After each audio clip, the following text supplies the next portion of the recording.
Cümleten selamun aleyküm hanımlar. Divapatik YouTube kanalıma hepiniz hoş geldiniz. Bugün birlikte 5 şiş görünümlü dikişsiz 2 şiş patik yapacağız. Ben patiğimde normal patiklik bir ip kullandım pudra tonlarında. Şişlerim 3 numara.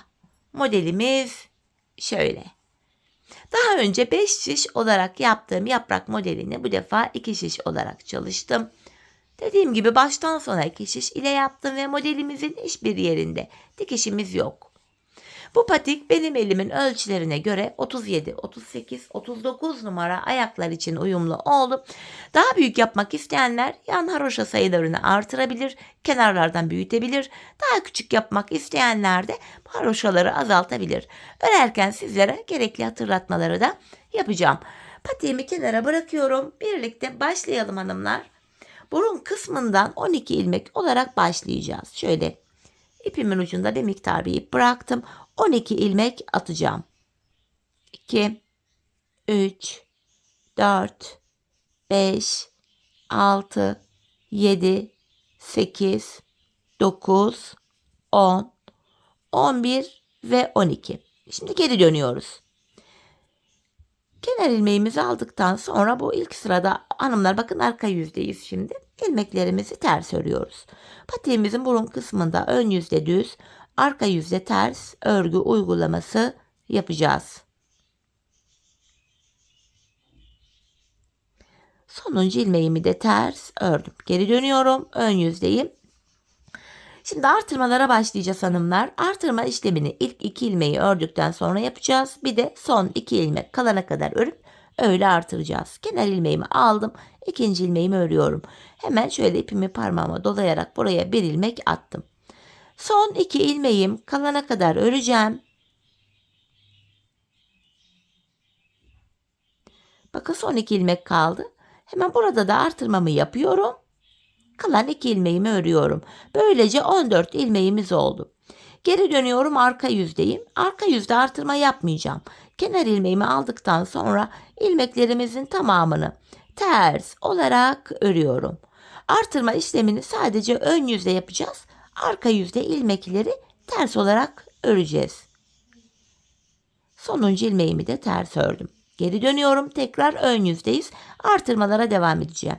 Kenar ilmeğimi aldım. İkinci ilmeğimi örüyorum. Hemen ardından tekrar artırmamı yaptım. Son 2 ilmek kalana kadar öreceğim.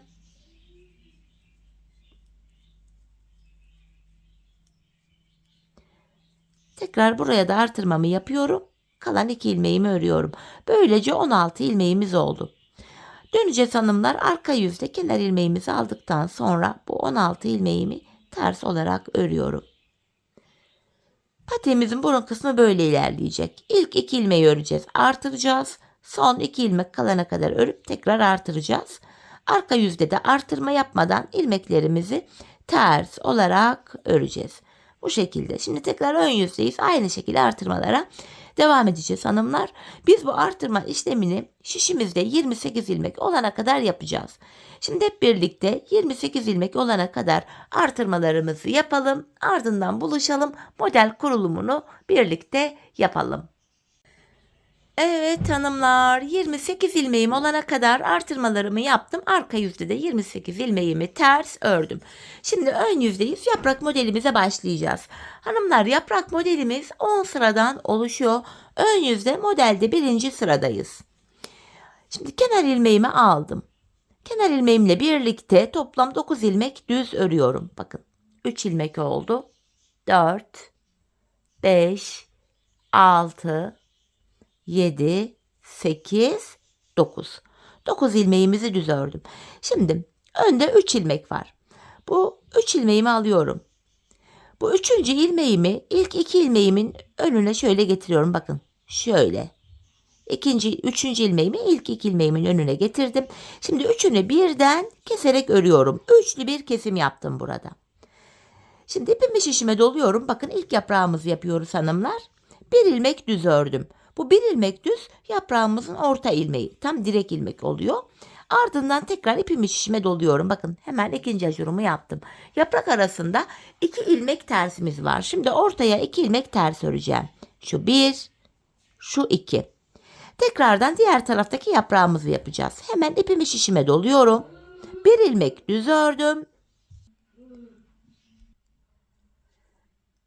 Tekrar ipimi şişime doluyorum ve bu defa öndeki 3 ilmeğin üçünü bir keserek örüyorum. Burada sola doğru kesim yapmış olduk. Bu ilk yaprakta sağa doğru kesim yapmıştık. Şimdi burada 9 ilmeğimiz kaldı. Kalan 9 ilmeğimi düz olarak örüyorum. Ön yüzde modelin birinci sırası bu şekildeydi. Şimdi geri dönüyorum. Arka yüzde modelde ikinci sıramız.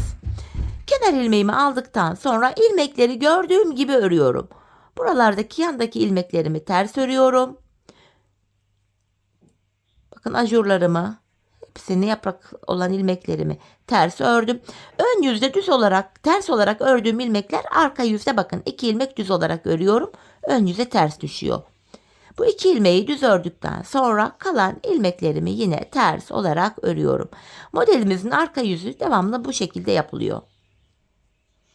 Evet, sonuncu ilmeğimi de ters ördüm. Modelde ikinci sıramı tamamladım. Geri dönüyorum. Ön yüzde modelde üçüncü sıram. Bu sıramızda hanımlar kenar ilmeğimle birlikte 7 ilmek örüyorum. Bakın 2 oldu. 3, 4, 5, 6, 7 ilmek düz ördüm. Tekrar önde 3 ilmek var hanımlar. Bakın bu üçüncü ilmeğimi ilk 2 ilmeğin önüne getireceğim. Şöyle önüne bıraktım. Bu üçünü birlikte sağa doğru kesim oluyor. Tekrar keserek örüyorum. Üçlü kesim yaptıktan sonra yanındaki bir ilmeği düz ördüm. Bakın orta ilmeğe geldim. Orta ilmeğin sağından ve solundan artırma yapıyorum. İpimi şişime doladım. Bir ilmek düz ördüm. Tekrar ipimi şişime doladım. Bir ilmek düz örüyorum. Ortadaki 2 ilmeğimi ters örüyorum. Şimdi diğer taraftaki yaprağımı yapacağım. Bir ilmek düz ördüm. İpimi şişime doladım. Bir ilmek düz ördüm. İpimi şişime doladım. Yanındaki bir ilmeğimi düz ördüm. Bakın şu kesim yaptığımız ilmek yeri belli. Yanındaki 3 ilmekle birlikte bakın şu öndeki 3 ilmeği bir keserek örüyorum. Ve kalan 7 ilmeğim düz örülüyor. Böylece 3. sıramızı ön yüzde tamamlamış olduk hanımlar. Şimdi geri dönüyorum. Arka yüzde 4. sıra. Yine ilmekleri gördüğümüz gibi öreceğiz. Bu kenardaki yapraklı olan ilmeklerimizi ters öreceğiz. İki yaprağın arasındaki 2 ilmeğimiz arka yüzde düz örülecek. Arka yüzde model kurulumu yapmıyoruz. İlmeklerimizi gördüğümüz gibi örüyoruz. Bakın 2 düz ilmeğimi ördüm. Tekrar kalan ilmeklerimi ters olarak örüyorum hanımlar. Böylece arka yüzde modelimizin 4. sırasını tamamlamış olduk. Sonuncu ilmeğimi de ters ördüm. Şimdi geri döndük. Ön yüzde modelde 5. sıradayız.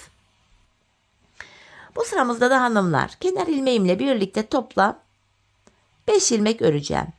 3, 4, 5. Şimdi yine önde 3 ilmeğim var. Şu 3. ilmeğimi alacağım. İlk 2 ilmeğimin önüne bırakıyorum. Şöyle. Sonra bu 3 ilmeğin üçünü birden keserek ördüm. Kesimimi yaptım. Kesimden sonra 1, 2 ilmek düz örüyorum. İpimi şişime doladım. 1 ilmek düz ördüm. Tekrar ipimi şişime doluyorum. Hemen yanına 2 ilmek düz ördüm. İlk yaprağı tamamladık. Aradaki 2 ters ilmeğimi örüyorum. Şimdi sol taraftaki yaprağı yapacağız. 2 düz örüyorum. Artırdım. 1 ilmek düz ördüm. Artırdım. 2 ilmek düz örüyorum ve hemen öndeki 3 ilmeğin üçünü bir keserek örüyorum. Kalan 5 ilmeğim düz örülüyor. 5. sıramız ön yüzde bu şekildeydi. Geri dönüyorum. Arka yüzde modelde 6. sıramız. Tekrar ilmeklerimizi gördüğümüz gibi örüyoruz hanımlar. Gördüğümüz gibi örüyoruz ilmekleri. Yaprak olan ilmeklerimizi ters örüyoruz. Yaprak arasındaki 2 ilmeğimiz düz. Bu şekilde. Arka yüzde dediğim gibi model kurulumu yapmıyoruz. İlmeklerimizi gördüğümüz gibi örüyoruz. Sonuncu ilmeğimi de ters ördüm. Şimdi geri döndük. Ön yüzde modelimizde 7. sıradayız. Bu 7. sıramızda hanımlar kenar ilmeğimle birlikte 3 ilmek düz örüyorum. 3 ilmeğimi düz ördüm. Şimdi yine önde 3 ilmeğim var. Şu 3. ilmeğimi ilk 2 ilmeğimin önüne getirerek şöyle bıraktım. Üçünü bir kesiyorum. Şöyle üçlü bir kesim yaptım. Hemen yanına 1, 2, 3 ilmek düz ördüm. Bakın direkt ilmeğime kadar geldim. İpimi şişime doladım. Bir düz örüyorum. Tekrar ipimi şişime doladım. 1, 2, 3 ilmek düz ördüm. Aradaki 2 ilmeğim ters. Şimdi diğer yaprağımızı yapacağız. 3 ilmek düz öreceğim. 1, 2, 3. Artırma yapıyorum. Bir düz ördüm. Tekrar artırma yaptım. Yanına 1, 2, 3 ilmek düz ördüm ve hemen ardından öndeki 3 ilmeğin üçünü bir keserek örüyorum. Kalan 3 ilmeğim düz örülüyor. 7. sıramızı ön yüzde tamamladık. Geri dönüyorum. Arka yüzde 8. sıradayım hanımlar. Yine arka yüzde ilmeklerimizi gördüğümüz gibi örüyoruz. Tam ortadaki yaprakların arasındaki 2 ilmeği düz öreceğim. Yanlarda kalan ilmeklerin de hepsini ters örüyorum. Bu şekilde.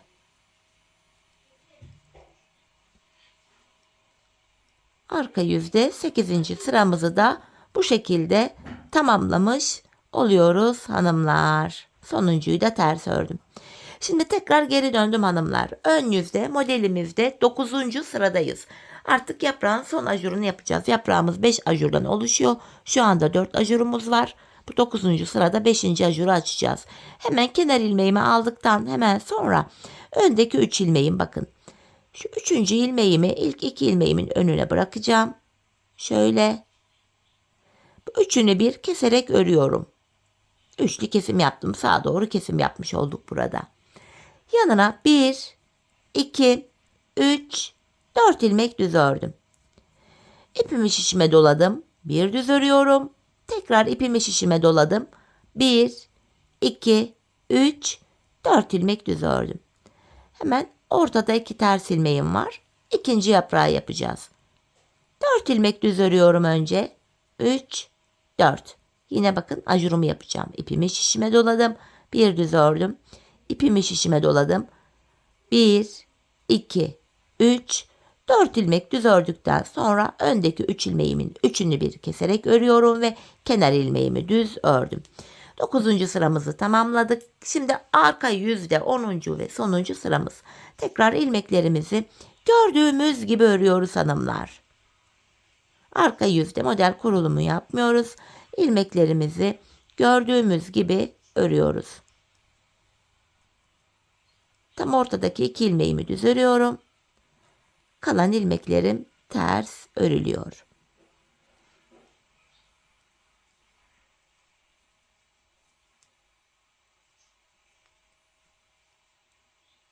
Evet. Bakın hanımlar, şimdi ilk yaprağımızı tamamladık. İlk modelimizi bitirdik.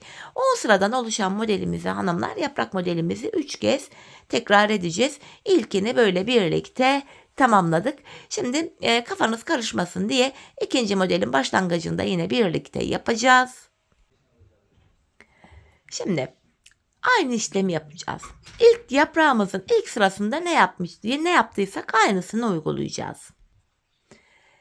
İlk yaprakta hanımlar ilk 9 ilmeğimizi örmüştük. Kenar ilmeği 1, 2, 3, 4, 5, 6, 7, 8, 9. 9 ilmekten sonra önde 3 ilmek. Bu 3 ilmeğin üçünü birden şöyle aldım. Bu ilk ilmeğimi, bakın şu 3. ilmeğimi ilk 2 ilmeğin önüne bırakıyorum. Üçünü bir kesiyorum. Sağa doğru üçlü bir kesim yaptık burada. Ardından ipimi şişime doladım. Bir ilmek örüyorum. Tekrar ipimi şişime doluyorum. Aradaki 2 ilmek ters. Şimdi sol taraftaki yaprağı yapacağız. Hemen ipimi şişime doluyorum. Bir ilmek düz ördüm. İpimi şişime doluyorum. Öndeki 3 ilmeğin üçünü bir keserek ördüm. Kalan 9 ilmeğimi düz örüyorum. Böylece yaprağın birinci sırasını yaptık hanımlar. İkinci yaprağımızın. Arka yüzde yine ilmekleri gördüğümüz gibi öreceğiz. Ön yüzde yine ilk yaprağın ikinci sırasında ne yaptıysak aynısını yapacağız. Kafanız karışacak olursa da videoyu geri alarak ilk yaprağın sıralamalarını takip ederek ikinci yaprağı da yapabilirsiniz. 10 sıradan oluşan ikinci yaprak bittiğinde hemen aynı şekilde üçüncü yaprağa başlayacağız hanımlar. 10 sıradan olan üçüncü yaprağımızı yapacağız. Bu şekilde ikinci ve üçüncü yaprağımızı da tamamlayalım. Gelelim hanımlar, sonrasında beraber devam edeceğiz. Evet hanımlar, 3 tane yaprağımı tamamladım ve geldim. Bu şekilde modelimizi oluşturduk. Şimdi yapacağımız işlem şu. İlmeklerimizi gördüğümüz gibi 2 sıra öreceğiz. Artık yaprak kurulumu yapmıyorum. İlmeklerimi örüyorum. Ortadaki 2 ters ilmeğime kadar olan ilmeklerimi düz örüyorum. Şu ortadaki 2 ters ilmeğimi yine ters ördüm. Kalan ilmeklerimi yine düz örüyorum.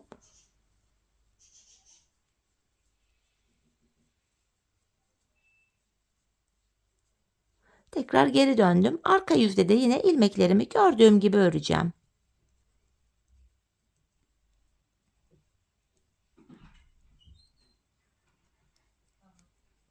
Bakın ortadaki 2 ilmeğimi düz ördüm. Kalan ilmeklerimi normal ters olarak örüyorum.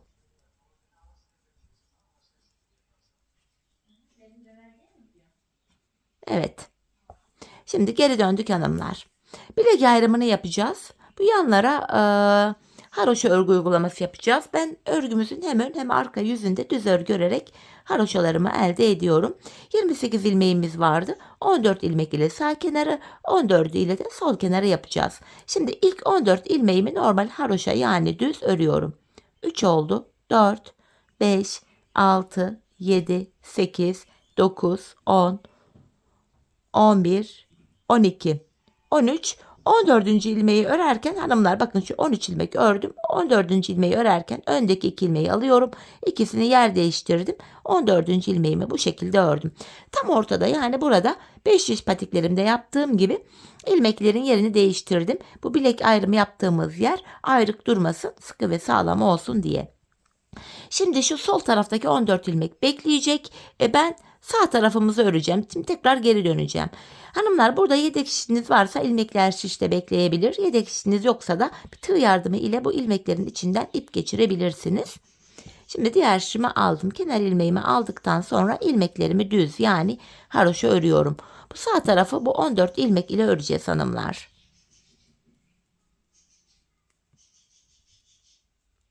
Sonuncu ilmeğimi de ördüm.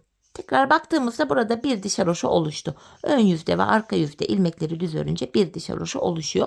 Burada aynı şekilde haroşalara devam edeceğiz. Ta ki şu sağ kenarda 14 diş yani 14 sıra haroşa olana kadar. Yani ben bu kadar yaptım. Şimdi ben patiğimi daha büyük yapmak istiyorum diyenler varsa da buraya 14 sıra değil de 16 sıra haroşa örebilir. Daha küçük yapacağım diyenler varsa da 12 sıra haroşa yapabilir. Zaten bu 14 diş haroşayı tamamladıktan sonra da sizlere mezura ile ölçüyü vereceğim. Ona göre de ayarlayabilirsiniz. Şimdi ben bu sağ kenarımızı 14 sıra haroşa olacak şekilde tamamlıyorum. Ardından geleceğim. Evet hanımlar, 14 diş haroşa olacak şekilde patiğimizin bu sağ kenarını ördüm. En son ipimiz bakın şu iç tarafta değil sağ tarafta bıraktım. Şimdi sizlere burada bakın patiğimi germeden, açmadan, şöyle sündürmeden olduğu gibi ucundan başlayarak ölçüyü vereceğim. Bakın şu burun kısmına mezuramı sıfırlıyorum. Ölçüm 17,5 santim. Daha büyük yapmak isteyenler 18,5 santim yapabilir. Daha küçük yapmak isteyenler de 16,5 santim olarak örebilirler. İşte ölçüyü de verdik. Şimdi buradaki ilmeklerim hanımlar bekleyecek. İlmeklerim kaçmasın diye şöyle tığ yardımıyla içinden ip geçireceğim. Hani yedek işiniz varsa ilmekler şişte de bekleyebilir. Fakat ben ip geçireceğim. Taban bölümü örerken şişler elime takılmasın, rahat örebileyim diye. Şöyle farklı renkte şöyle bir ip geçiriyorum. Sonrasında bu ilmeklerimizi patiğimizin arka topuk bölümüne geçtiğimizde tekrar şişimize takıp kullanacağız. Şu şekilde. Şimdi bu ipimi buradan ucunda küçük bir miktar şöyle bırakıp kesiyorum. Aynı iple patiğimizin sol kenarını öreceğiz. Şu iç kısımdan bilek bölümünden ekleyerek. Yine burada da haroşa örgü uygulaması yapacağız hanımlar. Sağ kenarı nasıl yaptıysak sol kenarda aynı şekilde yapılacak. İkinci ilmekten sonra hemen şu kenarımıza bir düğüm atıyorum. Haroşalarımı örüyorum hanımlar. Düz olarak.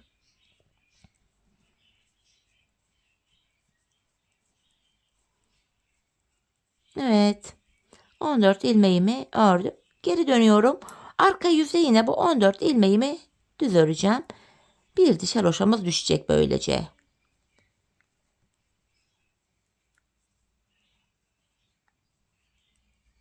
Sonuncuyu da ördüm.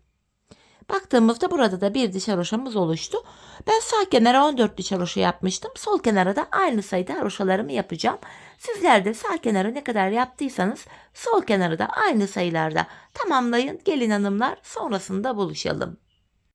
Evet hanımlar, 14 sıra haroşa olacak şekilde sol kenarımızı da ördüm. Tekrar ön yüzde ilmeklerimi ördüm. Niye? İpim sol tarafta kalsın diye. Yani ipimiz şu iç tarafta değil, sol tarafta kalsın diye. Şimdi yine burada da diğer tarafta olduğu gibi şişimi çıkaracağım. Tığ yardımı ile bu ilmeklerin içinden de bir ip geçireceğim. Dediğim gibi bu ilmekler patiğimizin topuk bölümünde tekrar kullanılacak. Şöyle ipimi geçirdim. Patiğimizin bu kenar bölümlerini de tamamladık hanımlar. Tekrar ipimi şöyle kenarda keseceğim. Burun kısmından itibaren başlayacağız. Tabanı öreceğiz hanımlar. Şu burunda kalan ipimizin ucuna ipimi ekliyorum. Patiğimize 12 ilmek olarak başlamıştık hanımlar. Şimdi 12 ilmek başladığımız yerden 12 ilmek çıkaracağız tekrar. Bakın şu ipimizin geldiği yer, bakın. İlk kenar ilmek yeri, hemen buraya girerek ilk ilmeğimi çıkartıyorum. Ön yüzde ilmeklerimizi çıkartıyoruz bu şekilde. Şöyle. Şu birinci ilmeğim sırasıyla buralara gireceğim. Şu ikinci ilmeğim. İlmeğin iki kanadına birden giriyorum. 3, 4, 5. Şu altıncı ilmeğim.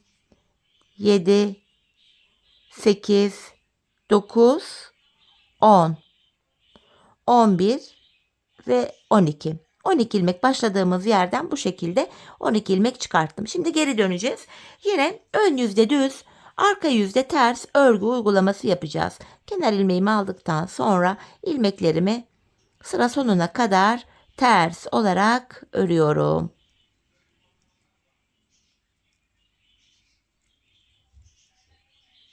Sonuncu ilmeğimi de ters ördüm. Şimdi geri dönüyorum hanımlar. Ön yüzdeyiz. Artık sıralarda, bakın şuralarda kenar ilmek yerlerimiz var V şeklinde. Bu kenar ilmek yerlerine girerek ilmekler çıkaracağız. Hem patiğimizin tabanını örmüş olacağız. Hem ilmek sayımız artacak. Hem de taban bölüm üst tarafa eklenecek. Bakın hemen şuradaki ilk kenar ilmek yerine ilmeğin iki kanadına birden girerek ilmeğimi çıkarttım. Şimdi 13 ilmeğimiz oldu. 12 ilmek şişimiz de vardı. Bir ilmek de buradan çıkarttık, 13. Diğer ilmeklerimi sıra sonuna kadar öreceğim. İlk ilmeğimizi ön yüzde sağ kenardan çıkarttık. Sonuncu ilmeğimi de ördükten sonra hemen bir diğer ilmeğimi de hemen şu sol kenarda. İlk kenar ilmek yerine ilmeğin iki kanadına birden girerek çıkartıyorum. 14 ilmek oldu. İlmek çıkartma işlemini ön yüzde önce sağ kenardan sonra sol kenardan yapıyoruz. Şimdi geri dönüyorum. Arka yüzde ip benden tarafta. İlk ilmeğimi örmeden aldım. Diğer ilmeklerimi sıra sonuna kadar ters örüyorum. Sonuncu ilmeğimi de ters ördüm. Tekrar geri dönüyorum, ön yüzdeyim. Şimdi de bir sonraki kenar ilmek yerine girerek bakın ilmek çıkarttım. Şimdi de 15 ilmek oldu. Diğer ilmeklerimi öreceğim düz olarak.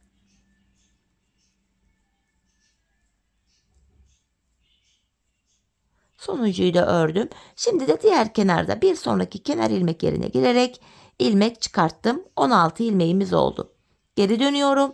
Arka yüzde kenar ilmeğimi aldıktan sonra diğer ilmeklerimi ters olarak örüyorum.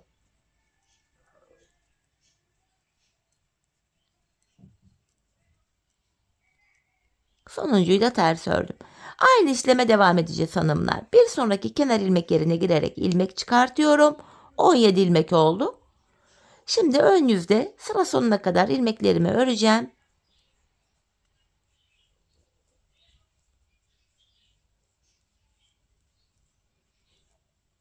Sonuncuyu da ördüm. Şimdi de bu sol kenardan sıradaki kenar ilmek yerine girerek ilmek çıkartıyorum. 18 ilmeğimiz oldu.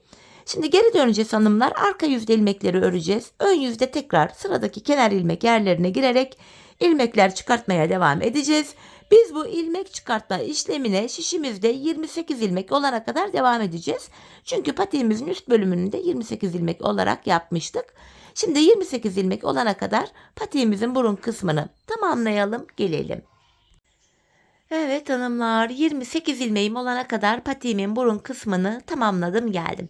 En son 27. ilmeğimi sağ kenardan, 28. ve sonuncu ilmeğimi sol kenardan çıkarttım. Şimdi geri dönüyorum. Artık patiğimizin tabanı 28 ilmek olarak örülecek. İlmeklerde artış olmayacak. Şimdi arka yüzdeyim. Kenar ilmeğimi aldıktan sonra ilmeklerimi ters öreceğim. Son 2 ilmek kalana kadar ilmeklerimi ters öreceğim hanımlar.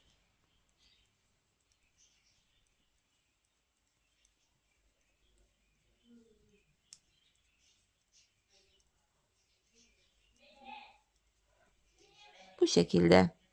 Bakın son 2 ilmeğim kaldı. Arka yüzde olduğum için son 2 ilmeğimi tersten kesiyorum. Şişimde 27 ilmeğim kaldı. Şimdi geri dönüyorum.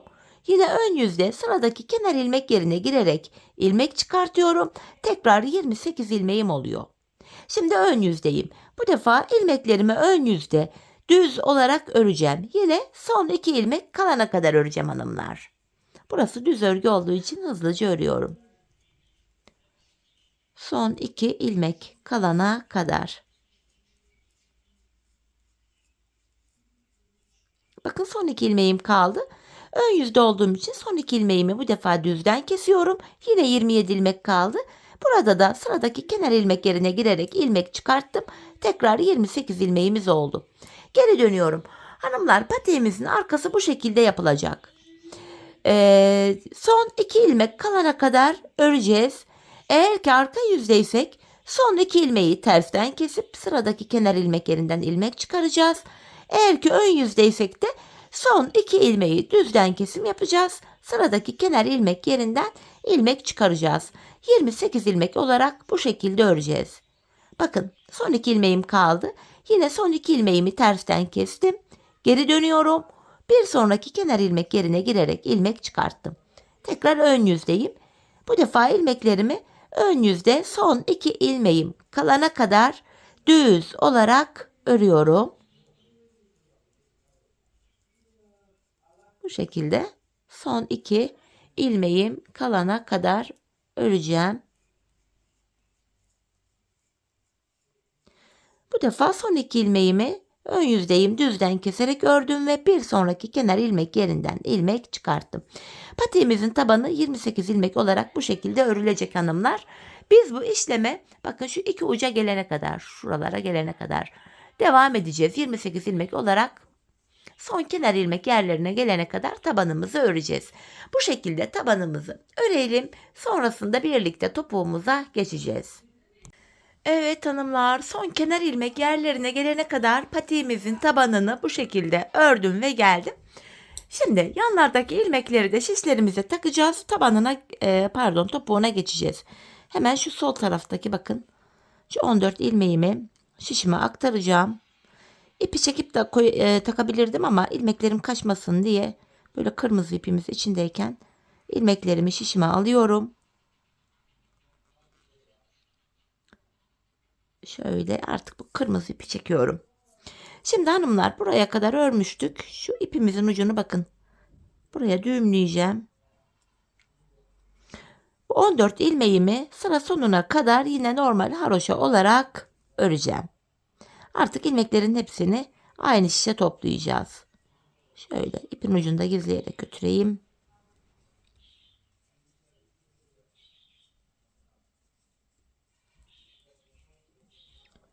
Evet.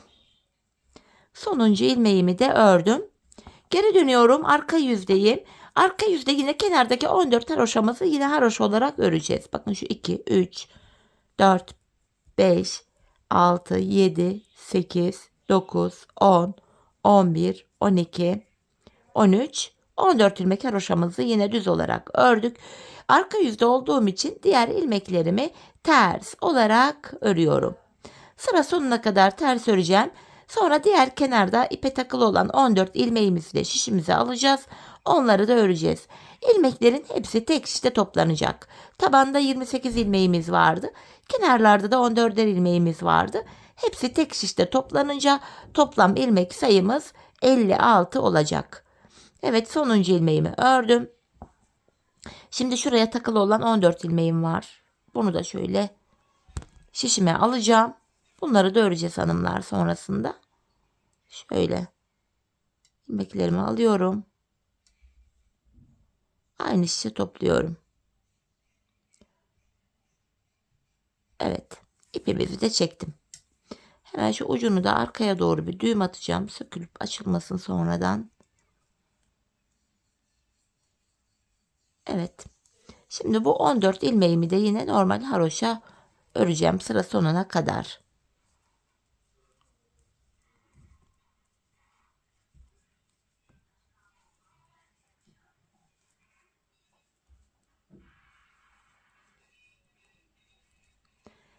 Evet, sonuncu ilmeğimi de ördüm. Bakın ilmeklerin hepsi tek şişte toplandı. Şimdi topuk kesimini yapacağız. Topuk kesiminde bize kolaylık sağlasın diye şöyle ön yüzden baktığımızda sol kenara 24 ilmek ayıracağım hanımlar. 4, 8, 12, 16, 20, 24. 24 ilmek ayırdım. Yeri belli olsun diye hemen şu araya tekrar şu kırmızı ipimizi takalım. Yeri belli olsun. Şimdi topuğumuzu kesmeye başlayacağız. Bu topuk bölümünde yani arka bölümde 14 ilmek haroşa yine haroşa olarak örülecek. Öncelikle bu kenardaki 14 haroşamızı örüyoruz. 5, 6, 7, 8, 9, 10, 11, 12, 13, 14. Şimdi ön yüzdeyiz. İlmeklerimizi düz olarak ve sayarak örmeye devam edeceğiz. Şu 15. ilmeğim. Şu ucu da gizleyerek götüreceğim. 16, 17, 18, 19, 20, 21, 22, 23 ilmeğimi ördüm. 24. ilmekte öndeki ikisini birlikte kesiyorum. Sol kenara da 24 ilmek ayırmıştık. Burada da 24. ilmekte kesimi yaptık. 5 şiş patik topuğuyla aynı şekilde kesiliyor. Şimdi ortaya baktığımda burada da 7 ilmek kaldı. Bu 7 ilmek her sırada birer birer kesilecek, eksilecek, bitecek ve böylece topuğumuz oluşacak. Şimdi kesim yaptıktan sonra geri dönüyorum. Arka yüzdeyim hanımlar. Kenar ilmeğimi aldıktan sonra bu arka yüzdeki ilmeklerimi ters öreceğim. Son 14 haroşa ilmeğimi düz öreceğim. Bu şekilde. İlmeklerimi ters ördüm. Son 14 ilmeğim haroşa, bunları düz örüyorum.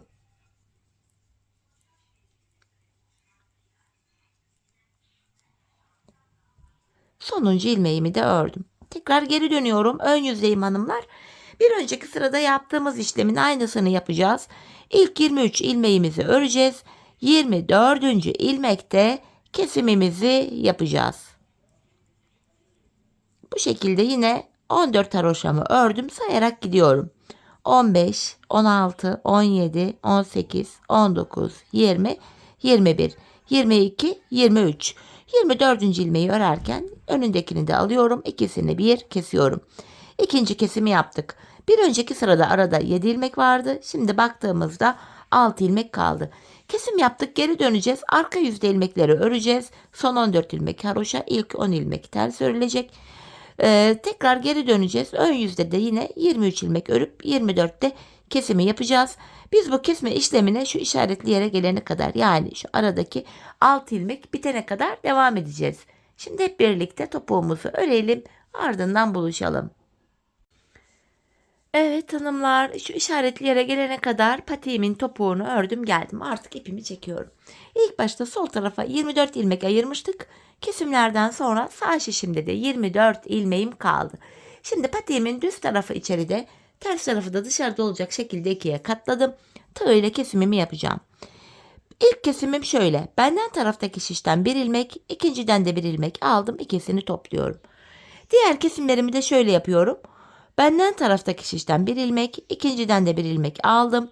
İkinci ilmeği ilkinin içinden geçirdim. Tığımdaki ilmekleri topluyorum. Benden taraftaki şişten bir ilmek, ikinciden de bir ilmek aldım. İkinci ilmeği ilkinin içinden geçirdim. Tığımdaki ilmekleri topluyorum.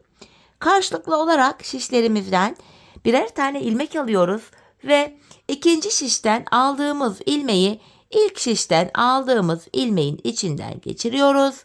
Tığımızdaki ilmekleri topluyoruz. Her iki patiğimizin topuğu da aynı yöne, aynı şekilde kesiliyor. Kalan ilmeklerimizi de keselim, gelelim. Evet, ilmeklerimi kestim. Son birer ilmeğim kaldı. Önce benden taraftaki, sonra diğer şundaki ilmeğimi tığıma aldım. Tığımda 3 ilmeğim var. Üçünü birden topladım. 2 tane de zincir çekip ipimizi kesiyorum. Evet, hemen ipimizi gizleyelim hanımlar. Şöyle bir zincir tekniğiyle düğümleyerek iyice sıkılıyorum. Evet, patiğimizi tamamladık. Bakın, topuğumuz şöyle. Gayet şık, tertemiz, güzel bir topuk kesimi oldu. Modelimiz zaten çok güzel. Bilinen bir modeldi. 5 şiş patiklere uygulanan bir modeldi. Hatta çorap olarak bile videosu kanalımda var. Bu şekilde 2 şiş olarak da yaptım sizler için. Hemen manken ayağıma da giydireceğim hanımlar. Birlikte ayaktaki duruşuna da bakalım. Çok güzel, kolay, şık bir modeldi. Görüntü itibariyle 5 şiş patik ile birebir aynı. Hem kullanışlı, dikişsiz olması itibariyle. Bakın, modelimizin ayaktaki duruşu da bu şekilde. Patiğimizin kenarları şöyle, tabanımız, topuğumuz. Şöyle iyice düzeltelim. Evet, bu şekilde. Evet hanımlar, yine birlikte güzel bir modelin daha sonuna geldik. Umarım sizlere faydalı, hoş bir video olmuştur. Yeni modellerde, yeni videolarda buluşmak dileğiyle. Şimdilik hoşça kalın, sağlıcakla kalın.